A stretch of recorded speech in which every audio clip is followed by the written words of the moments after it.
9वां श्लोक। धीरस्तु भोजमान्योऽपि पीड्यमानोऽपि सर्वदा आत्मानं केवलं पश्यन् तुष्यति न कुप्यति।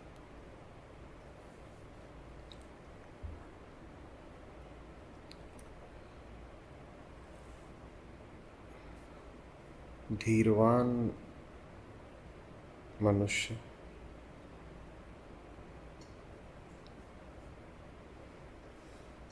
भोग और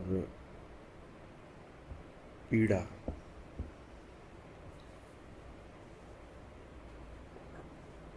दोनों ही स्थितियों में देखता केवल आत्मा को ही है। आत्मानं केवलम पश्यन्,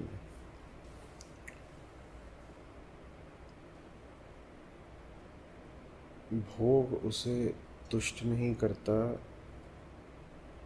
और पीड़ा उसे कुपित नहीं करती।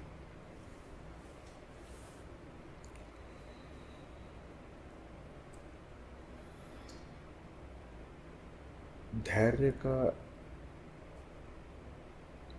अर्थ ही है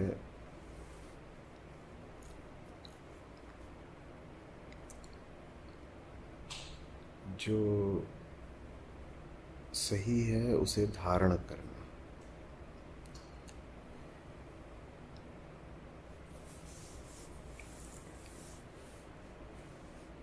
और अहम के लिए धारण करने योग्य मात्र आत्मा ही है।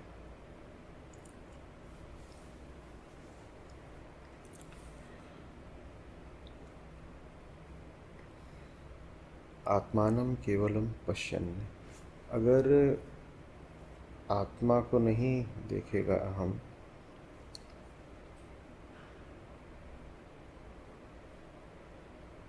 तो जो देखने योग्य नहीं है उसकी ओर दृष्टि मुड़ जाएगी। आत्मा को नहीं देखेगा तो भ्रम को देखेगा। आत्मा को नहीं देखेगा तो प्रकृति को देखेगा।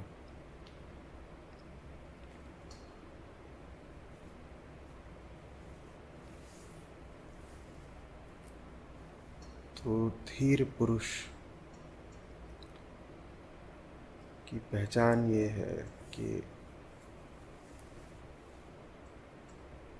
प्राकृतिक तल पर घट रही घटनाओं को वो कभी आत्मिक नहीं बनने देता।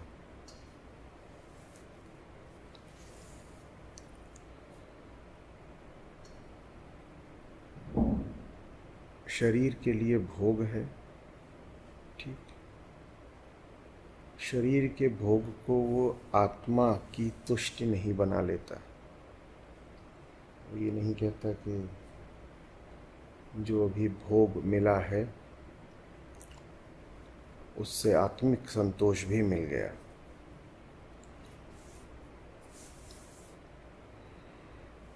आत्मज्ञान के कारण वो जानता है कि आत्मा भोग से नहीं मिलती।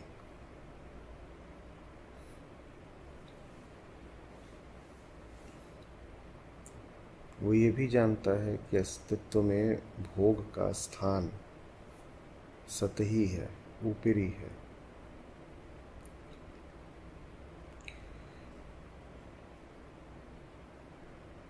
तो भोग रहता है, तुष्टि की आशा नहीं रहती। जब तुष्टि की आशा नहीं रहती तो भोग बड़ा संयमित और मर्यादित रहता है। भोग से हम जो अव्यवहारिक और असंभव आशा करते हैं वही भोग को उच्छृंखल बना देती है।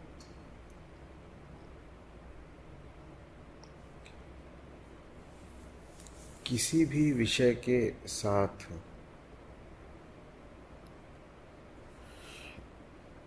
जब आत्मिक संतोष की आशा जुड़ जाती है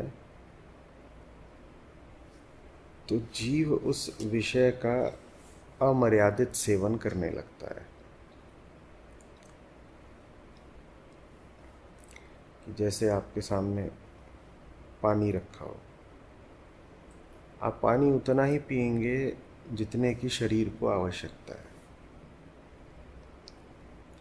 इससे अधिक कोई नहीं पीता, थोड़ा कम थोड़ा ज़्यादा, लेकिन सब जीव उतना ही पानी लेते हैं जितना उनके शरीर को चाहिए।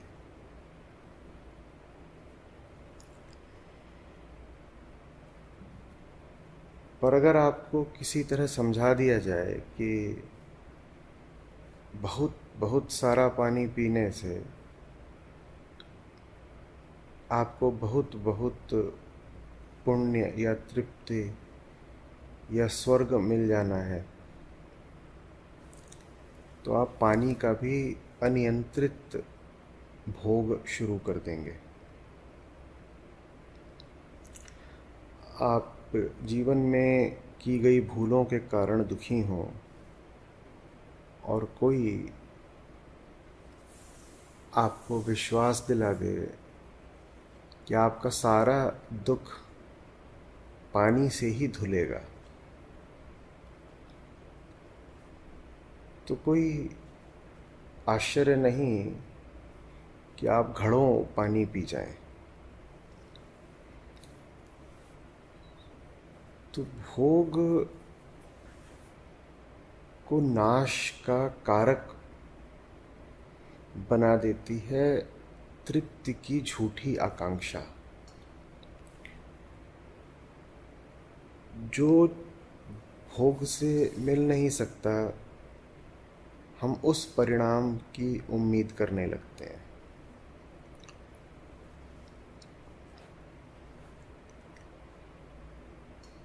और इतना ही नहीं, जो हानि भोग से हो नहीं सकती, हम उस हानि की आशंका भी करने लगते हैं।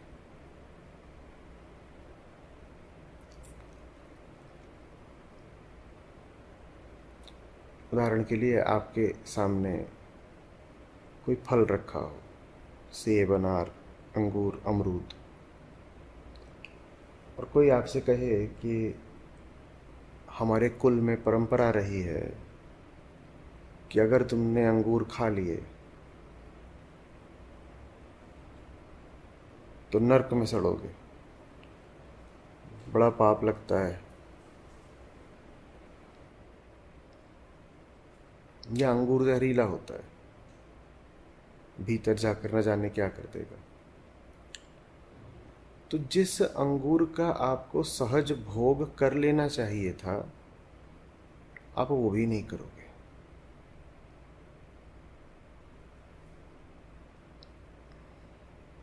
भोग में तो कम समस्या है, ज्यादा बड़ी समस्या है भोग के साथ जुड़ी तृप्ति की धारणा में। मनुष्य भोग को लेकर इतना आतंकित रहा है कि उसने दोनों ही सिरों पर अतियां कर दी हैं। किसी विषय को लेकर उसने स्वप्न पाल लिए हैं तो उसके भोग की अति कर दी, और किसी विषय को लेकर उसने दुस्वप्न खड़े कर लिए हैं तो उसके त्याग की अति कर दी। सहज जीवन में न भोग की अति होती है न त्याग की अति होती है। भोग को एक साधारण से स्थान पर रखता है एक जागृत जीव। वो कहता है इससे बहुत कुछ हो ही नहीं सकता, तो क्या करूंगा अतिशय भोग करके। और ये भोग है बहुत छोटी सी चीज, मेरे अस्तित्व की बिल्कुल बाहरी परत की चीज, ये मुझसे बहुत कुछ ले भी नहीं सकता, तो क्या करूंगा अतिशय त्याग करके भी।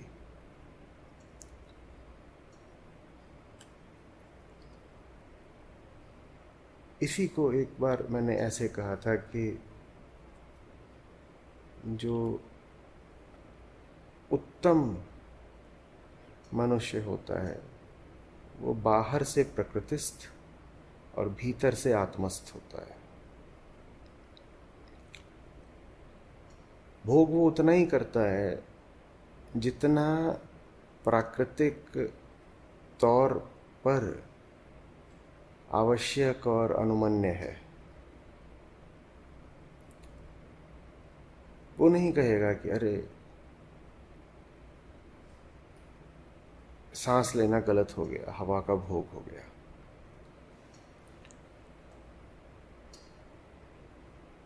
और धर्म के इतिहास में ऐसा बहुत हुआ है। मैं हवा का प्रतीक के तौर पर उपयोग कर रहा हूं। धर्म के इतिहास में ऐसा बहुत हुआ है कि लोगों ने सहज प्राकृतिक विषयों को भी बहुत बड़ा बना लिया। जब बहुत बड़ा बना लिया तो कभी कहने लगे इनको और भोगो, लूटो, आसक्त हो जाओ इनसे, इनको अर्जित करो, इन्हें इकट्ठा करके रखो। या उन विषयों को बहुत बड़ा बना लिया तो कहने लगे इनसे डरो, इनसे दूर रहो, इन्हें छू मत देना, इनका त्याग करो, इनका नाश करो, इनको वर्जित करो, इन्हें जीवन से बाहर उखाड़ कर फेंक दो। ये दोनों ही बातें विक्षिप्तता की हैं, अतिशय भोग भी, अतिशय त्याग भी।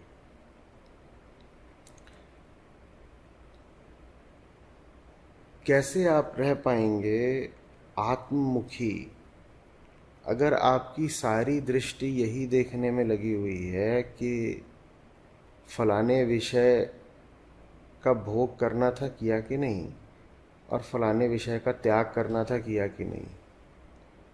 पूरा मन, पूरा समय, पूरी बुद्धि, पूरा ध्यान तो फिर विषय चिंतन में ही जा रहा है ना।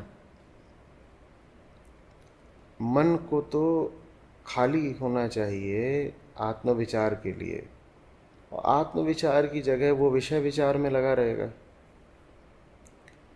और तथाकथित धार्मिक लोगों के साथ ऐसा बहुत हुआ है, उनका पूरा दिन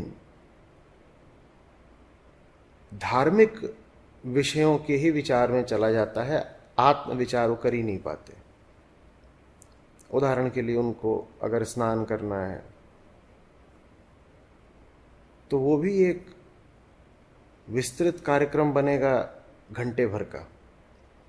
नहाने से पहले उनको फलानी चीज लगानी है शरीर पर, वस्त्र एक विशेष प्रक्रिया से ही उतारने हैं, किसी विशेष दिशा में मुंह करके ही स्नान करना है। स्नान करना है तो नहाने के पानी में पहले 2-4 अलग अलग तरह की बूंदें डलेंगी, कुछ विशेष पेड़ों की पत्तियां डलेंगी। और अगर बुधवार है तो एक तरीके का स्नान होगा, शुक्रवार है तो एक तरीके का स्नान होगा, गुरुवार है तो 3 बार स्नान होगा, और शनिवार है तो स्नान के बाद जो कपड़े हैं वो दान भी किए जाएंगे। और दान भी जो करे जाने हैं वो एक विशेष जाति के विशेष लिंग के व्यक्ति को ही होंगे और किसी विशेष स्थल पर ही जाकर होंगे, और वो भी एक विशेष विधि से ही होंगे उस स्थल पर भी। पूरा हफ्ता तो नहाने के ही आयोजन में निकल गया। बताओ सतचिंतन कब करा फिर? दिमाग में हर समय तो यही घूम रहा है कि कौन से रंग का और कौन विधि से शुद्ध किया हुआ और कितने बजे का स्नान करना है। वस्त्र कौन से रंग का हो, स्नान कितने बजे हो, रात में ठीक से सो भी नहीं पा रहे। है कि स्नान का भी मुहूर्त निकलता है सुबह सुबह। तो न राम न कृष्ण न उपनिषद न गीता,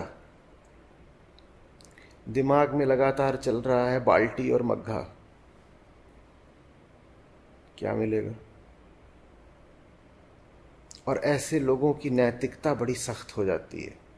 ये किसी ऐसे को पालें जो इनके नियमानुसार स्नान नहीं करता, तो उसको कहेंगे दूर हट, पापी, अधार्मिक, अनैतिक, दुराचारी। नहाता नहीं है, शास्त्र सम्मत विधि से नहाता नहीं है। अरे क्या कर रहा है तू? सोमवार को सरसों का तेल लगा लिया, कुंभी पाक नरक में सड़ेगा। सोमवार को सरसों का तेल नहीं लगाते। अरे तेल तेल है, उसका आत्मा से क्या लेना देना? बाल्टी में बैठ के थोड़ी बैकुंठ जाओगे।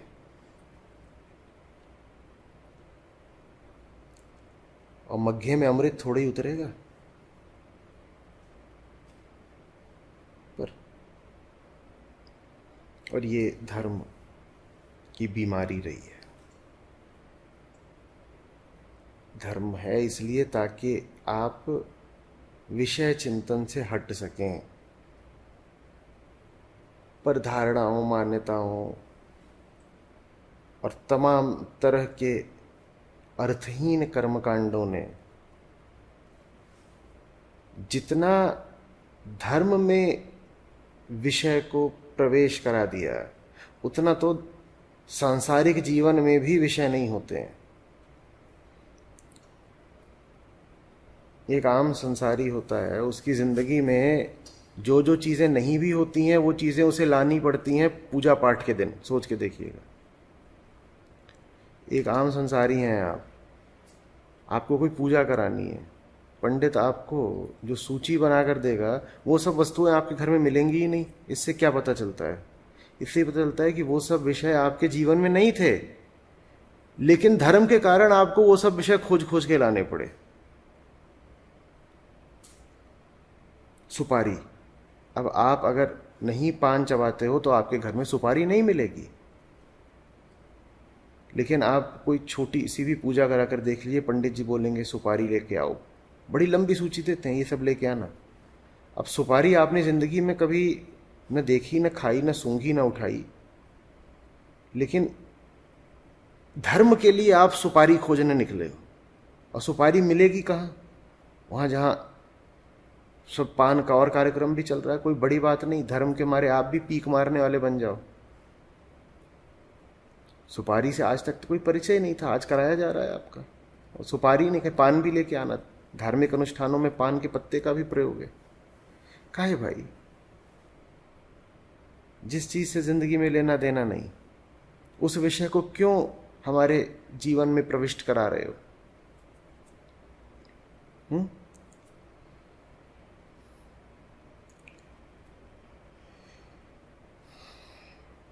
भोग भोग है, मिल गया तो मिल गया, नहीं मिला तो नहीं मिला।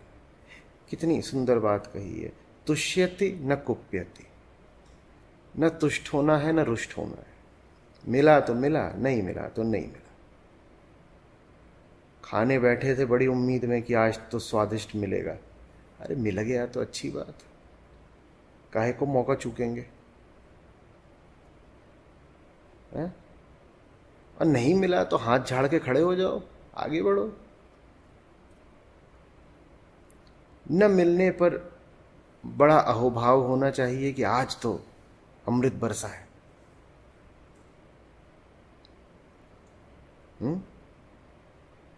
न खो देने पे बड़ी क्षुब्धता होनी चाहिए कि आज तो जिंदगी फिसल गई हाथ से।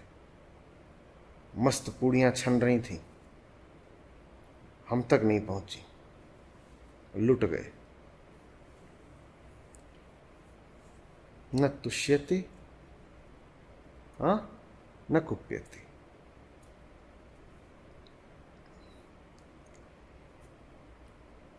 कभी कुछ मिलेगा, कभी कुछ छिनेगा। जब कुछ मिलता है तो ये दैहिक नियम है कि सुख की एक लहर उठती है। जब कुछ छिनता है तो ये दैहिक नियम है कि दुख की एक टीस उठती है। पर बात बस उतनी सी ही रहे, उससे आगे ना बढ़ने पाए। कोई आपसे नहीं ये आशा कर सकता, जबकि आप एक देहधारी हैं, आप एक जीव मात्र हैं, कोई नहीं आपसे ये कह सकता कि 2 दिन से खाना ना मिला हो और फिर भी आपको पीड़ा ना हो रही हो। नहीं, कोई नहीं आपसे ये आशा कर सकता, न करनी चाहिए, कि आपका घुटना टूट गया हो और आपको पीड़ा ना हो रही हो। पीड़ा हो रही है तो बात प्राकृतिक है, क्या अपराध हो गया। लेकिन तन की पीड़ा और मन का भोग आत्मा का विकल्प नहीं हो सकते। बस इतनी सी बात समझा रहे हैं अष्टावक्र। तन में मन में कुछ भी चल रहा हो, आप आत्मा को देखते रहें। आत्मानम केवलम पश्यन्। कोई पूछे घुटने में दर्द हो रहा है तो कोई ज़रूरत नहीं है सुपरस्टार बनने की, कहने की कि हम तो मुक्त पुरुष हैं, मुक्त पुरुषों में घुटना थोड़ी होता है।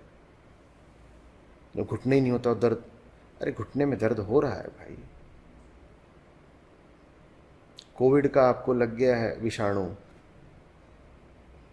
कोई पूछे कितना है अभी ऑक्सीजन सैचुरेशन, अरे जितना है बता दो।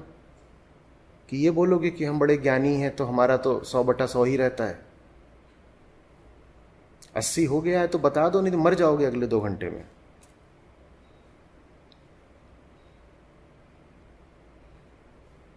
समझ में आ रही है बात। लेकिन ये सब होने के बाद भी वो जो भीतर है, जो मैं बोलता है, वो लगातार किसके प्रेम में पड़ा रहे? आत्मा के। वो कहे हाँ मालूम है, मालूम है, मालूम है, भूख लगी है, कि घुटना टूट गया है, कि फेफड़े जा रहे हैं, कि मौत आ रही है, कि कुछ छिन गया है, पैसा लुट गया है, या नाम बदनाम हो गया है, कुछ हो गया है, वो सब है, उसका दुख भी है। लेकिन उसके बाद भी, उसके बावजूद भी, उस सब के रहते हुए भी हम अपना प्रेम थोड़ी त्याग देंगे। वो हमारी पहली पहचान है, वो सबसे महत्वपूर्ण चीज़ है। बाकी सब चीज़ें हैं।